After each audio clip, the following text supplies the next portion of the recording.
Yes! Welcome back to Dr. Elbow's 3D House of Horror Games, kiddies. Got some fresh games to scare you senseless and drive you absolutely mad. Brutus! Brutus is my manservant, though he's not very bright. Huh? Brutus! Get me a brandy and step on it! I hope you have your special 3D glasses, kiddies. The 3D effects you're about to see are amazing. I can't really properly enjoy them because I seem to have something in my eye.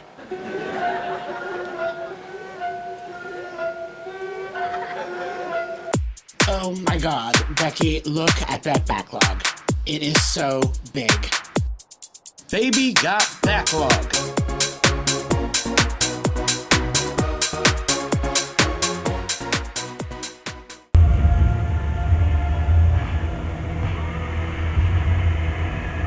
Dracula Resurrection. This is the first game I've done for Baby Got Backlog that I've actually finished, which may or may not be a compliment. While I wanted to keep playing once I'd done the required 15 minutes is a good sign, the fact that I was able to complete it only a few hours later may not be. Anyway, this is a point-and-click adventure in a style that would be very familiar to adventure game fans. 360-degree panning, clicking on hotspots, picking up and using items, and talking to people from the uncanny valley. Also, it's notable that the game's cutscenes have this weird fetish for random close-ups. Ugh. While the game is charming enough, and I didn't have too much difficulty with the puzzles, Dracula's barely in this game. You read a letter or two from him, and that's pretty much it. You don't even face him in the ending, just 3 very scantily clad lady vampires. Anyway, thumbs up, I guess. It's not a bad game, just a bit unsatisfying. Next. Already a week has gone by since we returned from Transylvania, and I still cannot manage to sleep. Dracula, The Last Sanctuary. Literally picking up where the last game left off, you're now hunting down Dracula to destroy him once and for all. And while I'm not sure if you could die in the last game, you definitely can in this one if you don't take certain actions fast enough. You can now combine some items with others to solve puzzles, and the documents you find can be read aloud by the characters who wrote them if you so choose. And Dracula's actually here this time!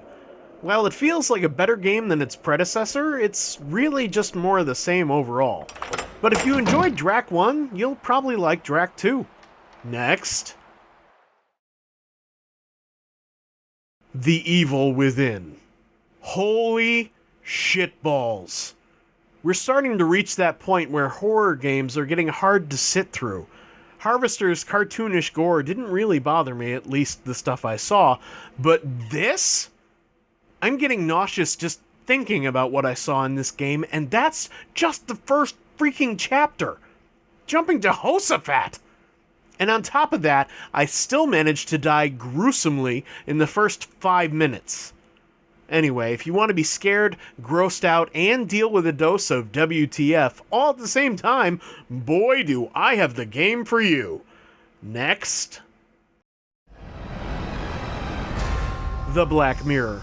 This promised to be a horror adventure game, but so far outside of the intro, there's blasted little horror to be found. The house has a creepy atmosphere, and I'm genuinely interested to find out what happened here, but so far, Darkfall was a much scarier game. Still, Black Mirror seems competently made, what with some solid point-and-click gameplay and decent voice acting, but like Phantasmagoria, I think this game has to build up its horror for a while before it gets going. Black Mirror has my curiosity, but I can't say it's at the top of my list. Next. Curse, the Eye of Isis. I was looking for a halfway decent Resident Evil clone. After all, with the indie scene booming, surely somebody would try to make one. And then I came across this little number, and oh boy, can I pick 'em or what? The controls are wonky as hell, the story is nothing to write home about, and I managed to get stuck in the first 15 minutes. I've got no idea where I'm going, no way to fight back against the zombies, and I'm not even sure all the controls work. This might just be the worst Resident Evil clone I've ever played, and I own Countdown Vampires. Next. Dead Effect. Well, the title doesn't give me any confidence. Dead Effect?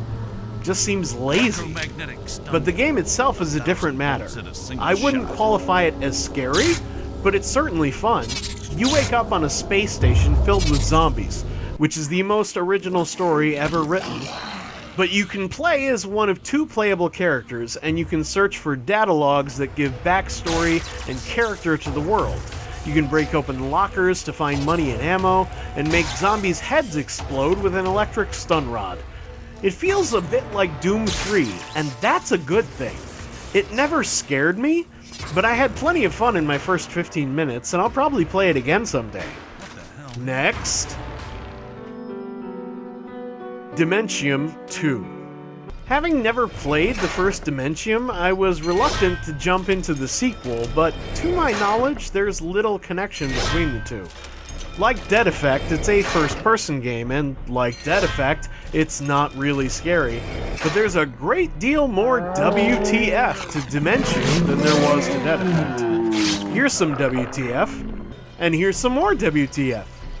And look, here's even more WTF. It's everywhere.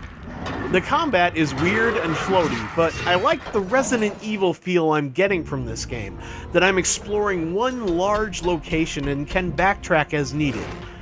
Thumbs up, may play again. Next. Home. This promised to be a 2D retro-style unique horror adventure, and so far, I think I have to agree with all of that. But the problem is that it seems to rely on choices you make, or fail to make, to determine the story, and this means it winds up being kind of disjointed and nonsensical. And there's not much horror to be found, honestly, just a couple of half-decent jump scares and a neat little touch or two. The pixel art is surprisingly good for how low res it is. I never had a problem figuring out what things were. Home tries to cultivate a creepy atmosphere, but overall, I'm just not terribly impressed with this one. Next. Knock Knock. Now this game succeeds where Home failed. Knock Knock stars this creature, known only as the Lodger, who lives in a house that seems to change its layout overnight. And if he's not careful, or even if he is, monsters can break in and come after him. The Lodger speaks in gibberish, but the character might have been more effective if he'd had a voice.